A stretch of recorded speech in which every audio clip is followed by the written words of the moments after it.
بسم اللہ الرحمن الرحیم۔ السلام علیکم، میں ہوں یاسمین نقوی۔ ہمیشہ کی طرح پروگرام کا آغاز 1:29 پر ہو رہا ہے۔ آج ہمارا یہ پروگرام 2020 کا آخری پروگرام ہے، اس لیے ہماری سول کی پوری ٹیم یہاں موجود ہے۔ 2020 کو خدا حافظ اور 2021 کو خوش آمدید کہنے کے لیے میرے ساتھ یہاں بیٹھے ہوئے ہیں ابوالحسن نقوی، سول کے بانی، سول کے قائد، اور یہ ہے نور نقوی، سول کی آکسیجن۔ پہلے دن سے سول کے ساتھ ہیں اور اب سول ٹی وی کے پروڈیوسر ہیں۔ یہ ہیں محمد عارج، سول ٹی وی کے ایڈیٹر۔ یہ ہیں شعیب حسن، ہمارے سول کے ڈائریکٹر۔ اور یہ ہیں یاسمین نقوی، سول کی شروع دن سے میزبان۔ خواتین و حضرات، آج کا یہ جو سول کا پروگرام ہے بہت خاص ہے۔ اس میں بے شمار سول کے جو ساتھی ہیں پرانے، وہ سب اس میں شامل ہوں گے۔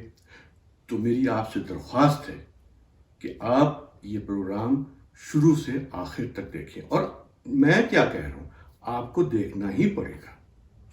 بالکل صحیح کہا۔ تو آئیے ہمیشہ کی طرح سب سے پہلے پیش لفظ ابوالحسن نقوی۔ سول کے عزیز ساتھیوں، یہ چیختا ہوا، چنگھاڑتا ہوا، دہاڑتا ہوا، لاشوں کے ڈھیر لگاتا ہوا سال رخصت ہو رہا ہے۔ سن 2020 اب کبھی نہیں آئے گا۔ ہم سب نے اس کا ڈٹ کر مقابلہ کیا۔ میرے عزیز ساتھیوں، یاد رکھیے، ڈر اسی وقت تک ڈر ہے جب تک وہ پوری طرح ظاہر نہ ہو جائے۔ کرونا وائرس کی وبا نے اپنا خوفناک چہرہ دکھایا، دانت نکوسے، چیخی، چلائی، دہاڑی، مگر ہم سب اس کے عادی ہو گئے اور وبا سے تعلق رکھنے والے مزے مزے کے لطیفے اپنے دوستوں اور عزیزوں کو سنانے لگے۔ ہم اپنے گھروں میں بیٹھ کر ایک دوسرے سے بے حد نزدیک ہو گئے۔ نئی نئی ایجادوں کے ذریعے سے ایک دوسرے کے چہرے جی بھر کے دیکھنے لگے، چہرے پر ماسک چڑھائے، ایک دوسرے سے نزدیک ہوئے، اور یہ اس طریقے سے ماسک چڑھانے کا ایک نیا کلچر وجود میں آ گیا۔ کھلی ہوا میں شادی بیاہ کی تقریبات ہونے لگیں، دلہن کو ہیرے موتی کے جڑاؤ، بینی پوش یعنی ماسک دیے جانے لگے، اور میرے کانوں میں شاعر مستقبل، شاعر مشرق علامہ اقبال کا یہ مصرع گونجنے لگا: جہان نو ہو رہا ہے پیدا، یا عالم پیر مر رہا ہے۔ ابھی نیا سال شروع بھی نہیں ہوا ہے اور دیکھ لیجئے ویکسین آ بھی چکی ہے۔ خراج تحسین کے مستحق ہیں وہ ڈاکٹر جنہوں نے ویکسین تیار کر کے دم دیا۔ جان ڈی راکفیلر اس بات پر بہت زور دیا کرتا تھا کہ ہر تباہی اپنے دلوں میں سنہرا موقع لے کر آتی ہے، جستجو شرط ہے۔ ونسٹن چرچل نے کہا تھا، تباہی اور بربادی کو سنہرے موقع میں تبدیل کیے بغیر جانے ہی نہ دیجیے۔ ہر تباہی میں سنہرے موقع کے بیج ہوا کرتے ہیں، انہیں بونا نہ بھولیے۔ تو اس سلسلے میں جو اقوال وضع ہوئے ہیں وہ یہ ہیں کہ جہاں بحران ہے، خوش نصیبی عین اسی کے پاس نقاب پہنے موجود ہے، الٹیے اور کامیابی حاصل کیجیے۔ کامیابی آپ کے قدم چومنے کے لیے بےقرار ہے۔ البرٹ آئنسٹائن نے کہا ہے، ہر بحران کے بیچوں بیچ میں سنہرا موقع موجود ہے، چوکنا رہا کیجیے۔ مصیبت کو سنہرے موقع میں تبدیل کرنے کے طریقے ہیں۔ وبا پھیلی ہو تو آپ مخلوق خدا کی خدمت کیجیے، اللہ تعالیٰ آپ کو اس کا اجر عظیم دے گا، اور مخلوق خدا بھی آپ سے خوش ہو کر اس کا معاوضہ کسی نہ کسی شکل میں ضرور دے گی۔ اگر آپ فقط مادی نقطہ نظر سے یعنی بزنس کے زاویے سے بھی دیکھنا چاہیں تو آپ اس وقت ویکسین بنانے والی دوا ساز کمپنیوں کی مثال لے لیجئے۔ انہوں نے کرونا وائرس کی وبا کے ہولناک ماحول میں عوام کی شدید ترین ضرورت کو پورا کیا ہے، تو اب یہ بھی تو غور فرمائیے کہ اس کے بدلے میں انہیں کیا کچھ ملنے والا ہے۔ دوا ساز کمپنیوں نے اپنے گاہکوں کی ضرورت پر بھرپور ارتکاز توجہ سے کام لیا تو خدمت کا معاوضہ بھی یقیناً گراں قدر ہے۔ اللہ تعالیٰ کا قانون معاوضہ جاری و ساری ہے۔ دیکھ لیجئے، ماں کو ممتا بھی اللہ تعالیٰ نے ہی عطا فرمائی ہے۔ ماں اپنے برجھائے ہوئے ضدی بچے کو تھپڑ لگاتی ہے اور پھر وہی اپنے روتے ہوئے بچے کو کلیجے سے لگاتی ہے۔ بدلتے ہوئے موسموں پر غور فرمائیے، مثلا یہ دسمبر کا مہینہ ہے، اس کے بعد جنوری اور پھر فروری، شدید برفباری کے موسم آئیں گے، مگر پھر بہار بھی تو آئے گی۔ تو ایسا کبھی ہوا ہی نہیں کہ خزاں کے بعد اور زیادہ شدید برفباری شروع ہو جائے اور 6 مہینے تک برفباری ہی ہوتی رہے۔ ایسا کبھی نہیں ہوا ہے، ایسا کبھی نہیں ہوگا۔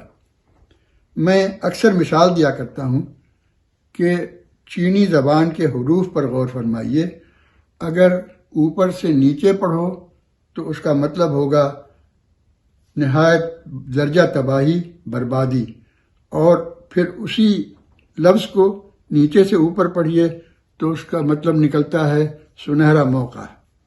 تو آپ اپنی خاص الخاص انجمن سول کی جانب دیکھیے۔ پہلے اس کے اجلاس میں صرف امریکی دارالحکومت کے لوگ شریک ہوا کرتے تھے، بس 70-80 لوگ آ گئے اور چلو بس ہو گیا سول کا اجلاس۔ لیکن اب سول ٹی وی ہزاروں لوگ دیکھتے ہیں۔ اب نہ پارکنگ کا کوئی مسئلہ ہے، نہ ڈرائیونگ اور گیس کا خرچ ہے۔ تو انشاءاللہ ہم سب مل کر انتہائی جوش و خروش سے اپنی انجمن کو خوب سے خوب تر بنائیں گے۔ تمام ساتھیوں کو بے حد نیا سال مبارک ہو۔ السلام علیکم ناظرین، میرا نام مونا شہاب ہے اور آج میں 2020 یعنی کہ یہ گزرتے ہوئے سال کے ساتھ ایک پیغام دینا چاہتی ہوں سوسائٹی آف اردو لٹریچر کو، جس کو ہم سول بھی کہتے ہیں۔ میں یہ سمجھتی ہوں کہ جہاں اس سال یعنی 2020 میں ایک اداس کر دینے والی جو لہر آئی تھی پوری دنیا کے لیے اور ساری دنیا ہی کو جس نے ایک طریقے سے متاثر کیا، اور ہر کوئی جو ہے وہ ایک ڈپریشن کا شکار ہوتا جا رہا تھا حالات و واقعات کی وجہ سے۔ اس زمانے میں بہت سے ایسے لوگ ہیں کہ جنہوں نے بہت پازیٹیو کردار ادا کیا، جس میں سول کا نام سر فہرست ہے۔ میری طرف سے سول کو بہت بہت مبارکباد، اور سول کے لیے میں ہر وقت حاضر ہوں۔ خواتین و حضرات، سوسائٹی آف اردو لٹریچر کو قائم ہوئے 14 برس ہو گئے، اور میرا اس کے ساتھ واسطہ یا وابستگی 9 برس کی ہے۔ میں ابوالحسن نغمی صاحب کو، محترمہ یاسمین نغمی صاحبہ کو، اپنے دوست نور نغمی کو اور محترمہ سائمہ نغمی کو اس کی کامیابی کا کریڈٹ دیتا ہوں۔ سول کی میٹنگوں میں ہمیں بے شمار بین الاقوامی معیار کے شاعر، ادیب اور دانشوروں سے ملنے کا موقع ملا، جن میں پاک و ہند کے علاوہ بھی دنیا میں پھیلے ہوئے لوگ تھے۔ ان سے ملے اور ان عالموں کی جوتیاں سیدھی کرنے سے ہم نے بھی بہت کچھ سیکھا ہے۔ تو عرض کرنے کا مطلب یہ ہے کہ واشنگٹن ڈی سی میں سول کی موجودگی کسی نعمت سے کم نہیں ہے، اور میں امید کرتا ہوں کہ یہ اسی طرح قائم و دائم رہے گی اور علم و ادب کی خدمت کرتی رہے گی۔ شکریہ۔ یہ پرانے سال کی رخصتی کا وقت ہے اور پرانا سال جا رہا ہے، اور اس تمام عرصے میں اس پروگرام کے یعنی اسکرین پر نظر نہیں آئی ہے، لیکن یہ اس پروگرام کے لیے یہ روح و رواں کی حیثیت رکھتے ہیں، اور ان کا نام ہے آرج، اور یہ ایڈیٹر ہیں ہمارے اس پروگرام کے، جو بڑا ہی مشکل کام ہے۔ مجھے تو مشکل لگتا ہے، ان کے لیے آسان ہے۔ تو بہرحال ان کا نام ہی بڑا نادر ہے، اور لاکھوں میں کسی ایک کا نام بھی میں نے کبھی آرج نہیں سنا ہے۔ اور میں آپ کو بتاتا چلوں اپنے برخورداروں کو کہ آرج کہتے ہیں عروج پر جانے والے کو۔